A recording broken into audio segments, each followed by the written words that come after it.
Ronald Reagan's youngest son, Ron, is making some controversial claims about his father's battle with Alzheimer's. There was just something that was off. I couldn't quite put my finger on it. He grew worried enough to spend a day at the White House, shadowing the president. You say that he was sitting at the phone making phone calls and he was reading note cards, like he had prompts. Yeah, and that bothered me. These seemed like conversations that wouldn't really require that. Knowing what we know now about the nature of Alzheimer's disease, we know that decades ahead of symptoms arriving, changes are happening in the brain. But Reagan's eldest son, Michael, took great offense to his half-brother's comments that their father showed early signs of Alzheimer's while he was still in office. He wrote on Twitter, quote, "Ron, my brother, was an embarrassment to his father when he was alive, and today he's become an embarrassment to his mother." Not mincing words. The man is here himself with his brand-new book, The New Reagan Revolution, How Ronald Reagan's Principles Can Restore America's Greatness Today, in stores right now. Welcome back to the show. Michael, good to see you. Good to see you, friend. Good to see you. Ron, my brother was an embarrassment to your father when he was alive, and today he became an embarrassment to your mother, his mother. I really believe that. I was outraged. I'll tell you why I was outraged. You know as well as I know, there are people on the left who, for years, Bill Maher being one of them, who have said Ronald Reagan must have had Alzheimer's when he was President of the United States and tried to use that to disparage what he did as President of the United States. And here one of his sons writes a book and basically says, Mark, here's the fodder you need to prove your point, when there's absolutely no evidence. I was just looking at the setup for this with Ron. If he would have spent more time with the president, he would have known that presidents, before they make calls to anybody, have notes given to them by staff, as you have notes given to you, as I have notes given to me, doing interviews or whatever it might be, so you know who you're talking to and some bullet points to be able to talk about. It doesn't mean you have a disease. It just means you're trying to prepare yourself for who you're going to talk to. Yeah, it seemed a little absurd. What do you think his motivation is? I mean, it's the 100th birthday. Is it to sell a book? I mean, I can't think of any other reason other than to sell a book, because there's absolutely no, in my book, New Reagan Revolution, 23 pages, we have in the back of the book to back up everything I say in the book. Yeah. But where's the backup for what Ron is saying? And it's just sad that this has come out and this debate has started when, in fact, my father accomplished so much in those last 4 years of his presidency. Have you spoken to him about this? No, I haven't. I've been on the road. I haven't spoken to him about it at all. I was shocked because I got off a plane and heard the statement and was just absolutely shocked by it. Because when is the last time you've spoken to Ron? Last time I talked to Ron was probably after the reading of the will. And that was it? Mm-hmm.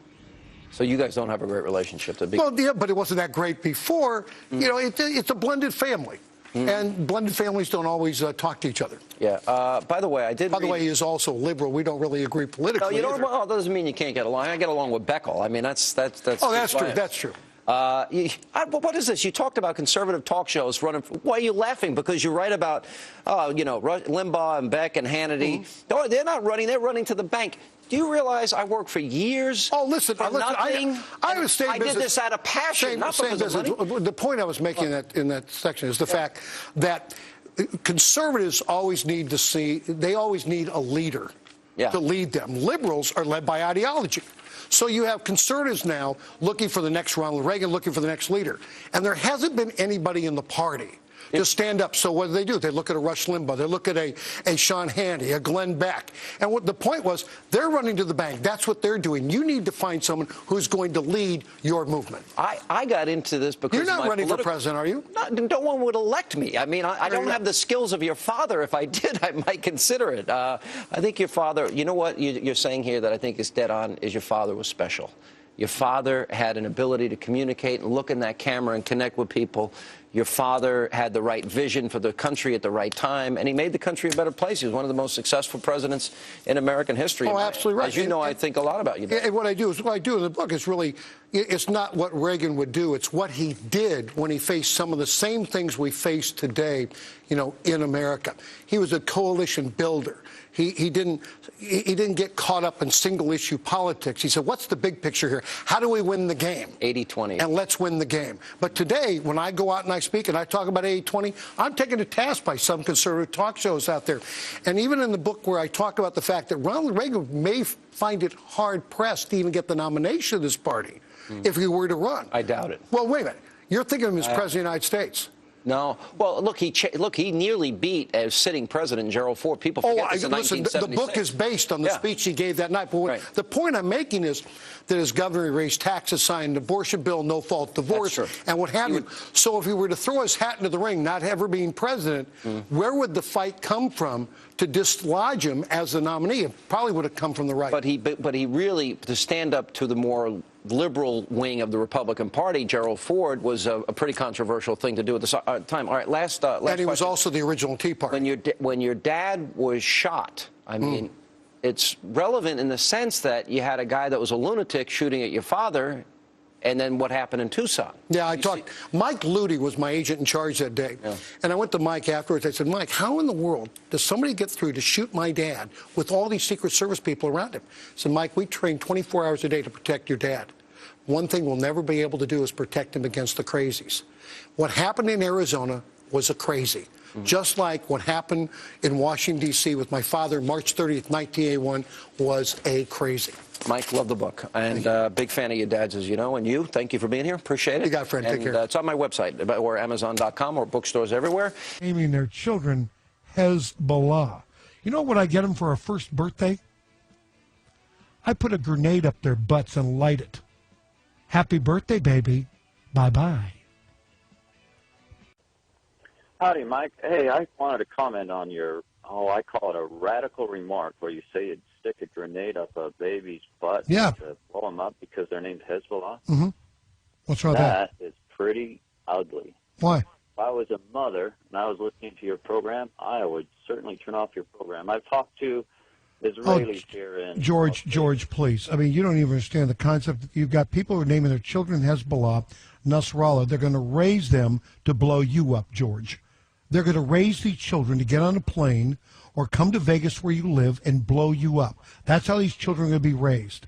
I really, if they're going to raise the children that way to kill me and my family, I really don't care. Okay, just listen to the rest of the discussion. I've talked to Israelis here in Las Vegas, just tourists, and I asked if you think there'll ever be peace in the Middle East. Yeah, when they're all dead. No. They say no because the mothers of the Islamic extremists teach their children to fight the Israelis. It's the mothers that are doing this. That comment of yours is just like... So we kill the mothers and the babies. So your comment is... So what's wrong with killing the mothers and the babies? Oh, did Michael... What's wrong with killing the mothers and the babies? George, if that's the case, why not kill the mothers and the babies? To answer your original question, George, when will there be peace in the Middle East? I'll tell you when there'll be peace. There'll be peace when everybody in the Middle East is dead. Oh, gosh. There's something else in the news, too, you need to know about. There are troops in Iraq who are probably going to be getting more than letters. They have mail call. You ever go to summer camp like I did? You live for mail call? I'm still waiting for the first letter from my dad and my mom. And never got. Anyway, you're waiting for mail call, and hopefully you get one. Well, what's going to be going on mail call is a little bit different now. They're going to be getting mail, but they're not going to be care packages. There is a group that's sending letters to our troops in Iraq and DVDs claiming 9/11 was an inside job. Yeah, and that they should rethink why they're fighting. They ought to take these, excuse me, folks, I'm going to say this. We ought to find the people who are doing this, take them out, and shoot them. Really. Just find the people who are sending those letters to our troops to demoralize our troops and do what they're doing. You take them out. They are traitors to this country, and shoot them. You have a problem with that? Deal with it. But anybody who would do that doesn't deserve to live. You shoot them. You call them traitors, that's what they are, and you shoot them dead. I'll pay for the bullet.